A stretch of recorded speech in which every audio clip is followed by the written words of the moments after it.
both sides, cut it in half, and just slice it. It's about this thick. If you want a tip not to cry while cutting onions, just cut with your eyes closed. I'm just kidding, don't do that.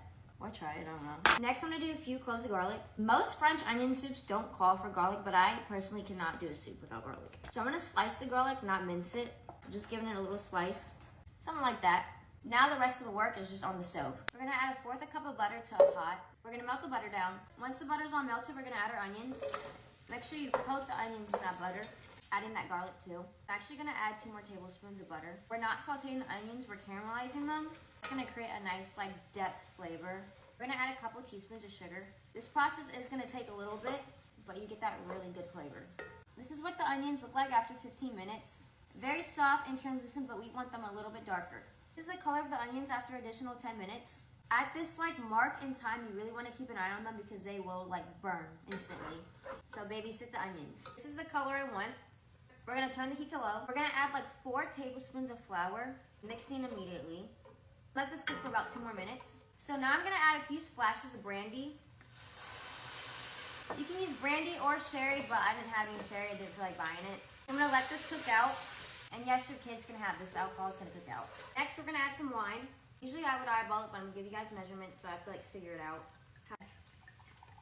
I'm gonna start with a 1/2 cup of dry white wine. Okay, I'm gonna stick with a 1/2 cup of wine. Okay, next I'm gonna add some beef stock. I'm starting with 2 cups. Let this mix all together. I'm gonna add 2 more cups, so total 4 cups of beef stock. Now that I have all the liquid I want, I'm gonna add some fresh thyme, just some fresh rosemary, some salt and pepper. Again, taste as you go, so I don't have measurements for salt and pepper. Mix this all up. If you don't want to use alcohol, you can just skip to the beef stock, or I would add like a little splash of balsamic vinegar. I'm also gonna add a few bay leaves in there too. I'm gonna let this simmer for about 45 minutes. I want those herbs to infuse the soup. I'll be back in 45 minutes. I just made some French bread because I'm gonna make homemade croutons. I'm also gonna dip it in there too. I'll have a separate video for that. Okay, so it's all done simmering. So we're gonna put it in a bowl or something that can go in the oven and it won't explode. When you spoon it in here, try not to get like bay leaves or anything.